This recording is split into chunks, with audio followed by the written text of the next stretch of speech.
영적 주도권을 장악하는 기도, 지금 기도 시리즈 오늘 7번째인데요. 시간이 있으면 좀 정리하고 오늘 말씀을 나누고 싶었는데 다음 주에 정리하는 걸로 하고, 오늘 7번째 영적 주도권을 장악하는 기도라는 제목으로 여러분과 함께 말씀의 은혜를 잠시 나누도록 하겠습니다. 오늘은 말이 굉장히 빠를 겁니다. 여러분 빨라도 이해해 주시기 바랍니다.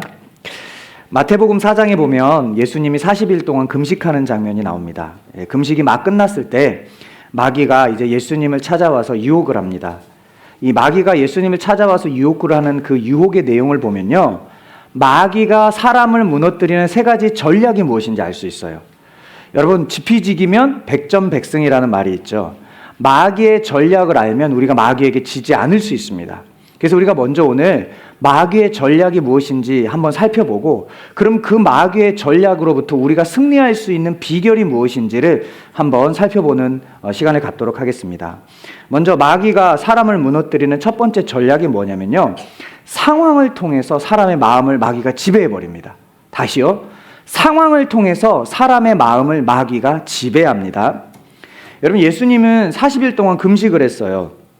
여러분, 40일 동안 금식하면 얼마나 배가 고프겠어요, 그쵸? 그때 사단이 예수님께 찾아가서 뭐라고 속삭이냐면요, 너 배고프지? 그러니 돌이 떡이 되게 해. 그래서 너 먹어. 이렇게 말하죠. 여러분, 사단은요, 우리로 하여금 가장 기본적인 욕구를 집중하게 합니다. 그런데 여러분, 하나님께서는 우리에게 악인이나 선인이나 햇빛과 비를 주시면서 기본적인 욕구를 이미 주시려고 준비를 다 해놓고 계세요. 우리가 집중하지 않아도 하나님은 이런 은혜를 일반 은총으로 모두에게 주시는 것입니다. 다만 세상이 악해져서 강자가 약자들의 것을 빼앗는 그런 세상이 되어버린 것이죠. 그래서 우리 그리스도인들은 그것을 저항하면서 살아야 돼요.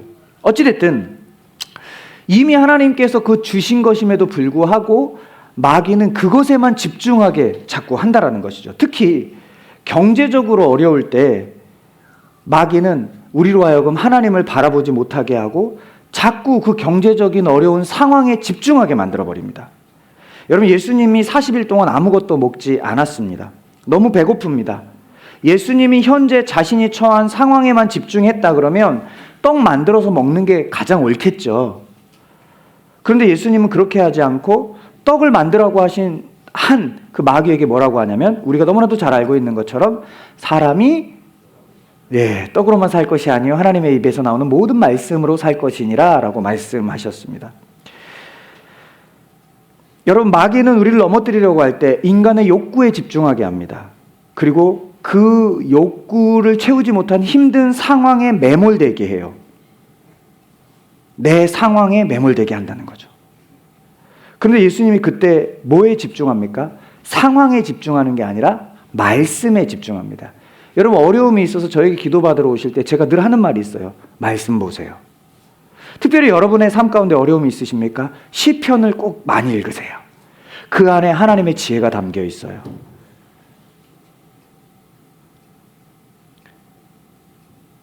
여러분, 예수님에게 상황에 집중시키려는 이 사단이 이렇게 접근할 때 예수님은 신명기 말씀에 집중했어요. 사람이 떡으로만 살 것이 아니다, 하나님의 입에서 나온 모든 말씀으로 살 것이다. 이 말씀은 예수님 말씀이 아니라 신명기에서 이미 하나님께서 하신 말씀, 예수님 바로 그 말씀에 집중했던 거죠.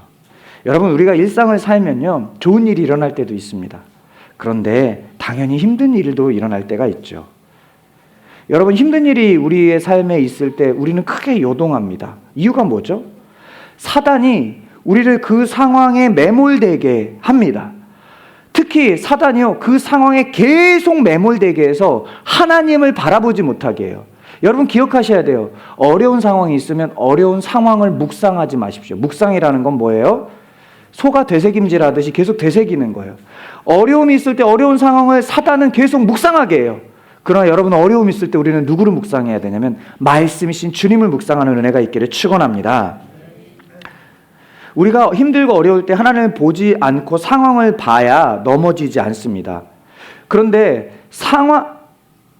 상황을 보면 넘어지지 않는 게 아니라 하나님을 봐야 넘어지지 않습니다. 그런데 매번 이런 상황이 되면 어때요? 상황만 보죠. 상황에 매이게 되죠. 그리고 힘든 상황, 고통스러운 상황, 이런 상황에 매이다 보면 감정적으로 무너집니다. 그래서 어떻게 되냐면 우울해져요. 누가 좋아할까요? 사탄이 좋아합니다. 여러분, 감정에 속지 마십시오. 감정은 진리가 아닙니다. 우리의 감정은요, 달콤한 초콜릿 하나도 바뀝니다. 그렇게 믿을 수 없는 게 감정인데 자꾸 감정에 믿어요. 감정에 집중해요. 사단은 그걸 굉장히 좋아합니다. 여러분, 우리는 감정에 속지 않기를 축복합니다. 감정은 감정일 뿐이에요. 진리가 아닙니다. 그럴 때일수록 우리 말씀 앞에 나아가는 은혜가 있기를 축복합니다. 사단이 사람을 무너뜨리는 전략은요, 상황을 통해서 그렇게 마음을 지배해서 사람을 무너뜨려요. 그런가 하면 사단이 사람을 무너뜨릴 때 두 번째 전략이 뭐냐면요, 종교적인 행위에 집중하게 하면서 사람을 무너뜨립니다. 배고픈 예수님께 돌이 떡이 되게 하라는 말이 먹히지 않자 사단이 다음으로 예수님을 성전 꼭대기로 데리고 갑니다. 그리고는 뛰어내려봐 이렇게 얘기해요. 뛰어내리면 천사가 너를 받쳐줄 거야. 왜? 너 하나님의 아들이라며? 너 천사가 하나 받쳐줘서 너 다치지 않게 함으로 네가 하나님의 아들인 것이 증명될 거야 라고 이야기합니다.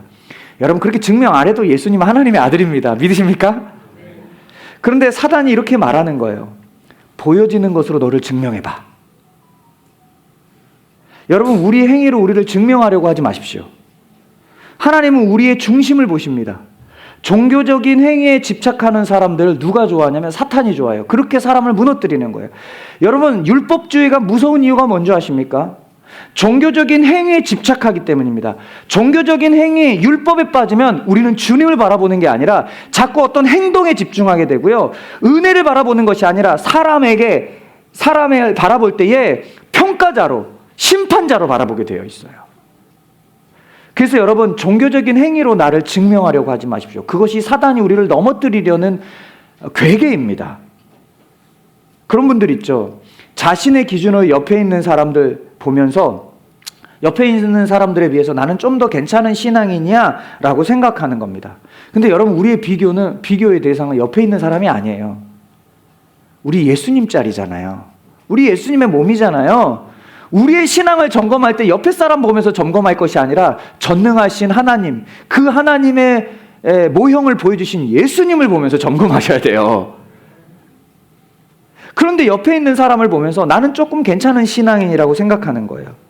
그러면서 어떻게 하냐면 은근히 옆에 있는 사람을 무시해요. 더 배운 걸 우월감을 갖고요, 신앙생활 좀 더 하면서 종교적인 모습 좀 더 가진 걸 우월감을 갖습니다. 그리고요, 그런 사람들의 특징이 뭔 줄 아세요? 뭔가 자꾸 가르치려고 해요. 여러분, 진짜 신앙이 좋은 분들은요, 듣습니다. 데레사 수녀가 인터뷰를 하면서 물어봤어요. 당신은 어떻게 기도합니까? 그분이 이렇게 얘기해요. 저는 듣습니다. 하나님의 음성을 들을 뿐이죠. 신앙도 마찬가지예요. 뭔가를 말하기보다 진짜 깊은 사람은 남의 얘기를 들어줘요. 그런데 자꾸 가르치려고 하는 분들 있죠. 죄송하지만 종교적인 모습에 자꾸 집중하는 거예요. 그래서 여러분들이 생각했을 때 내가 다른 사람보다 신앙이 조금 더 낫다고 생각하시면 그 사람의 얘기를 더 들어주셔야 돼요. 목사님이 말 제일 많이 하잖아요. 2023년 내는 더 듣겠습니다. 자신의 종교적인 행위를 자꾸 내세우는 것, 사단이 제일 좋아합니다. 여러분, 신약 성경에 나온 바리새인과 서기관, 제사장들, 그 당시에 굉장히 존경받던 신앙인들이었죠. 교회 지도자였고요, 사람들을 가르치는 사람들이었어요. 당연히 성경 지식도 많고 교회에서 한 자리 하는 사람들이었습니다. 그런데 그들이 예수님과 늘 부딪혀요. 왜 부딪혔죠? 그들이 생각했을 때 예수님은 그들의 기준과 다른 거예요. 예수님이 그들의 생각과 다른 신앙의 가치로 행하셔요. 그래서 결국 그들이 어떻게 합니까? 그들이 예수님을 죽여요. 사단은 종교적인 행위에 집착하게 하면서 생명이신 예수님과 멀어지게 하면서 우리의 영혼을 망가뜨립니다. 사단의 계획에 빠지지 마시기를 바랍니다. 세 번째, 사단이 사람을 무너뜨리는 전략. 세 번째, 세상 권세를 통해서 사람을 무너뜨립니다. 여러분, 지금 월드컵이 한창이죠. 우리나라가 16강에 올라가서 얼마나 좋은지 모르겠어요. 8강에도 갔으면 좋겠습니다. 제가 축구하다가 목사님들이 갑자기 주님 막 우스갯소리로 대회 나가면 이번 경기에 이기게 해주십시오. 그러면 제가 우스갯소리로 얘기해요. 기도하면 반칙입니다.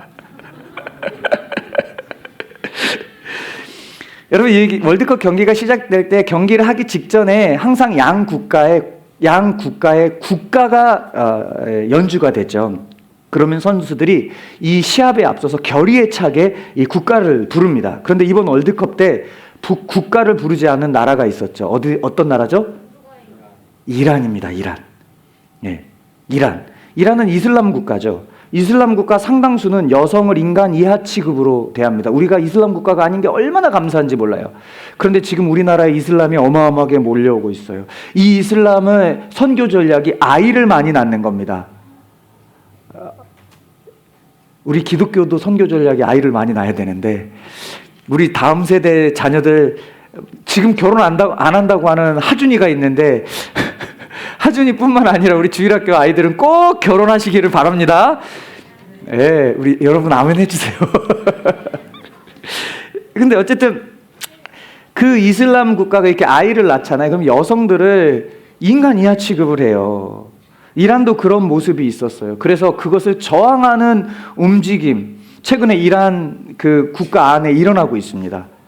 근데 그 저항하는 내용을 이제 동참하면서 이 이란 국가대표 선수들이 국가 연주할 때 국가를 부르지 않는 것으로 저항하는 겁니다. 국가의 정책에 반한다 이러면서. 근데 기사에 보니까요, 월드컵 끝나고 자기 나라로 돌아가면 큰 위험에 처할 수도 있다라는 이야기가 있었습니다. 죽일 수도 있대요. 실제로 이슬람 국가는 국가 정책에 반대하면 사형을 서슴없이 행하는 나라들이 있습니다. 국가 시스템을 정해놓고 따르지 않으면 죽이는 거예요. 제도와 국가 시스템을 갖춰놓고 사단은 하나님을 믿지 못하게 하고 사람들을 무너뜨리려는 거예요. 여러분, 언젠가 선교사님께 들은 이야기예요. 이란의 수도의 테헤란이거든요. 이곳에 이란 유일의 교회가 있답니다. 그런데 그곳 담임 목사님은요, 이란을 반역한 대표자이기 때문에, 그러니까 이슬람을 반역한 대표자이기 때문에 매번 잡아가서 죽인답니다. 죽이면 교회의 담임 목사님 공석이잖아요. 근데 그 평신도들 안에서 신앙 좋은 사람을 믿음으로 추대해서 담임 목사님으로 세워요. 그럼 그 담임 목사님으로 세우면 다음에 이 담임 목사님 또 어떻게 될까요? 국가 제도 때문에 이 담임 목사님 또 죽어요. 그런데 또 세워져요. 이게 계속 무한 반복되고 있대요. 여러분, 우리가 그런 곳에서 신앙생활 안 하는 게 얼마나 감사해요. 근데 이렇게 편안한데 우리 온전한 신앙으로 나아가기를 축복합니다. 예배에 목숨 겁시다. 아멘.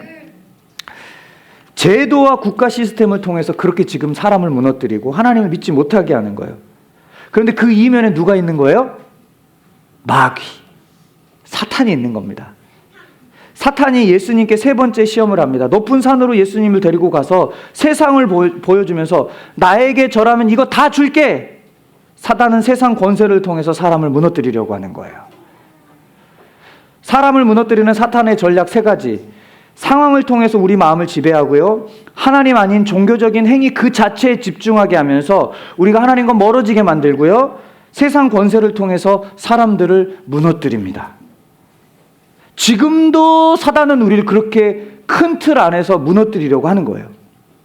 베드로전서 5장 8절에 보면 마귀가 우는 사자와 같이 삼킬 자를 찾는데요. 사자가 언제 우는 줄 아세요? 배고플 때. 배고프면 사자의 전투력이 급상승합니다. 배부르면 옆에 맛있는 먹거리가 있어도 안 먹는 게 사자예요.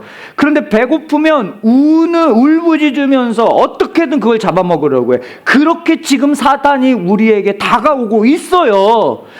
그렇게 우리 교회가 부흥하려고 하면 사단이 우리 교회에 침투하려고 하고 있는 거예요.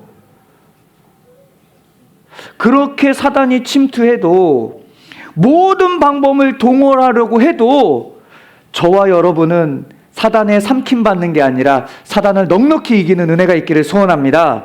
그렇다면 우리가 어떻게 해야 우는 사자 같은 마귀를 이길 수 있을까요? 마가복음 9장에 보면 예수님과 베드로와 요한 세 명이 변화산에 올라갑니다. 사실은 산 이름이 변화산이 아니에요. 어떤 산에 올라가요. 근데 그곳에서 예수님이 변해요. 그래서 변화산이라고 그래요. 근데 예수님이 그곳에 산에 올라가서 이제 엘리야와 모세를 만나요. 그 엘리야와 모세를 만나고 있을 때 이 밑에 산 밑에서 어떤 일이 일어나냐면요, 한 아버지가 귀신 들린 아이를 데리고 와서 예수님의 남아있는 제자들에게 이 귀신 좀 쫓아내주세요 라고 이야기합니다. 근데 예수님이 이전에, 예수님의 제자들이 성경을 보면 그 이전에 귀신을 쫓은 경험이 있어요. 여러분, 저도 귀신을 쫓아봤지만 귀신 어떻게 쫓아요? 이 시간 권세 있는 나사렛 예수 그리스도의 이름으로 떠나갈지어다, 그렇게 안 해도 돼요. 그냥 내 안에 있는 예수 권세로, 야 나가줄래? 그럼 나가야 돼요. 히브리서 1장에 보면 천사는 하나님의 후사된 저와 여러분들의 말을 듣게 되어 있어요. 그런데 이 천사가 누구예요? 우리의 수종드는 자, 우리 말을 들은 자예요. 그런데 마귀는 타락한 천사예요. 얘 본래 정체성이 우리 말을 들어야 돼요. 그러니까 우리의 권세를 가지고 마귀에게 그냥 얘기하는 거예요. 야, 좀 과격하게 표현할게요. 꺼져줄래? 그냥 마귀는 이렇게 대해도 돼요, 여러분. 마귀는 막 무시하셔도 돼요. 할렐루야. 그런데 이전에 이 제자들이 정말 이렇게 무시하면서 마귀를 물리쳤거든요. 근데 그날 예수님 변화산 올라갔을 때 제자들이 귀신을 막 쫓으려고 노력하는데 귀신이 안 쫓아져요. 그런데 그때 예수님께서 산 밑을 딱 내려왔는데 제자들이 귀신을 쫓지 못하고 쩔쩔매고 있는 거예요. 그래서 예수님이 가서 얘기해요. 야, 귀신아, 그 아이에게서 나오라. 이 말 한마디 하니까 귀신이 그냥 나가요. 여러분, 우리도 이 말 한마디면 됩니다. 제자들이 아무리 노력해도 귀신이 나오지 않았는데 예수님의 한마디에 귀신이 나오는 걸 보면서 예수님께 물어봐요. 예수님, 우리는 왜 귀신을 쫓아내지 못했습니까? 그래서 예수님이 이렇게 얘기합니다. 기도 외에는 이런 종류가 나갈 수 없느니라. 옛날 성경에는 기도 외에는 이런 유가 나갈 수 없다 라고 기록되어 있죠. 근데 여러분, 이 말을 하기 전에 성경을 보면 예수님이 제자들의 믿음이 없음을 먼저 꾸짖으세요. 그러니까 기도하지 않고 믿지 않으니까 귀신을 이길 수 없었던 거예요. 여러분, 누가 진짜 믿음의 사람인 줄 아세요? 기도하는 사람이 믿음의 사람입니다. 마귀를 이길 힘은 믿음으로 기도하는 겁니다. 여러분, 왜 우리가 기도하기 힘든 줄 아십니까? 사단이 우리가 기도하지 못하게 노력하고 있어요. 하나님도 우리를 위해서 일하시지만 사단도 우리에게 일하고 있어요. 우리가 기도하지 못하게 사단이 일하는 겁니다. 사단이 우리의 기도를 빼앗으면요, 우리를 통해서 어떤 능력을 행할 수도 없게 만드는 거예요. 그래서 사단은 우리가 기도를 하지 못하도록 기도의 자리에 서지 못하게 해요. 기도의 자리에 서지 못하게 상황을 만들고요, 마음을 어렵게 하고요, 생각을 바꾸게 합니다. 사단이 우리의 기도를 빼앗으면 우리는 영적 능력을 잃어버리게 돼요. 우리의 삶은 영적 전쟁 중입니다. 사단이 이기든 우리가 이기든 둘 중 하나가 승리하게 되어 있어요. 사단은 상황을 통해 우리 마음을 지배하려고 하고, 종교적인 행위를 통해서 우리가 하나님과 멀어지게 하고, 세상의 힘을 통해 우리를 무너뜨리려고 합니다. 이것을 이길 유일한 길, 기도밖에 없습니다. 기도 외에는 이런 유가 나갈 수 없기 때문입니다. 여러분, 우리 교회 기도가 많이 하는 교회일까요? 적게 하는 교회일까요? 부족한 교회입니다. 그런데 기도가 쌓이고 있다고 저는 믿습니다. 화목기도에 우리 권사님들 나오셔서 기도하는데 집사님들도 나오셔서 기도하기 시작했어요. 여러분, 가정에서 기도하시지만 이제는 새벽에도 기도하기를 소원합니다. 여러분, 금요 기도회를 소중히 여기시기를 바랍니다. 제가 여러분, 우리 교회 외치는 게 있습니다. 수요 예배 일 때문에 못 올 수 있어요. 그러나 여러분, 일상에서 영적으로 여러분 무장 해제 안 하고 계속 충만해 계십니까? 여러분, 만약에 일상에서 영적으로 충만하지 못하고 그냥 세상에 찌들어서 신앙을 지키지 못하고 계셨다면 금요일 날 오셔서 기도하십시오. 주일날 예배에 목숨 거십시오. 그래야 무장돼서 다시 일주일을 살아갈 힘이 생기지 않겠습니까?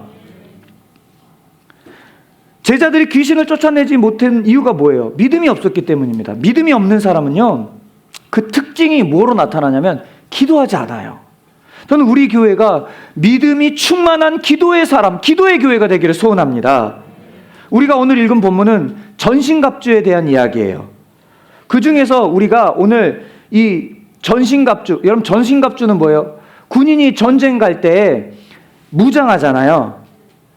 군대는요, 단독군장이 있고 완전군장이 있어요. 전쟁이 일어나면 완전군장을 해요. 그럼 무게 막 40kg 있는 군장 메고 막 총 막 몇 킬로짜리 들고 막 이렇게 막 움직이는 거예요. 그죠?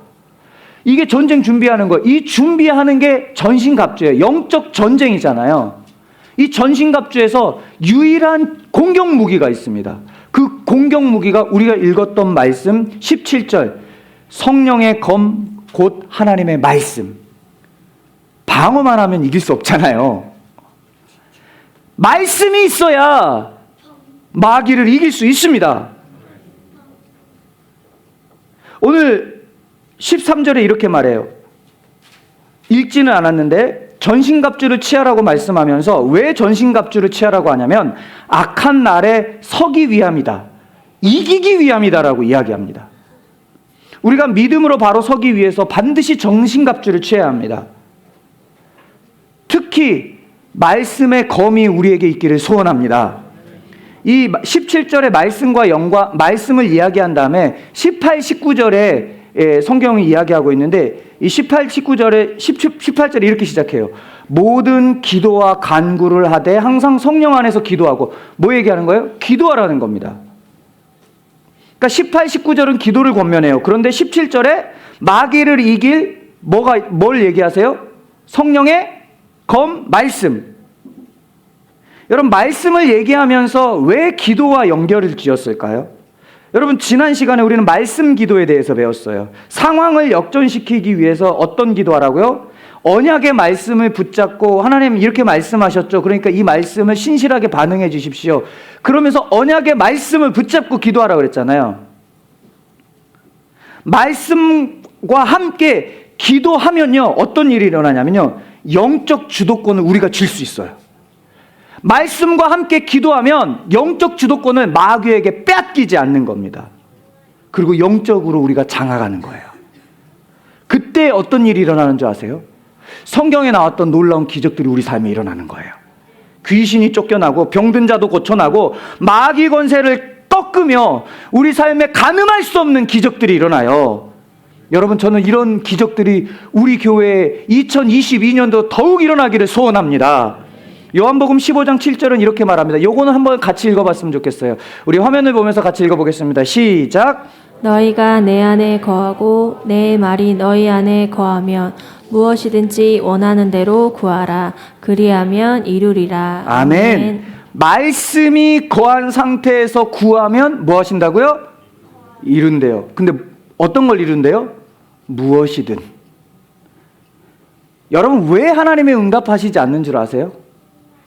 말씀의 기초가 아니라 그냥 내가 원하는 욕망으로 구하니까. 이것이 영적 주도권을 잡으면서 하나님의 능력을 내 삶에 실제로 경험하는 방법입니다. 여러분 영적 주도권을 마귀에게 내주지 말고 우리가 잡고 놀라운 일들을 경험하는 저와 여러분 되기를 축원합니다. 기도하겠습니다.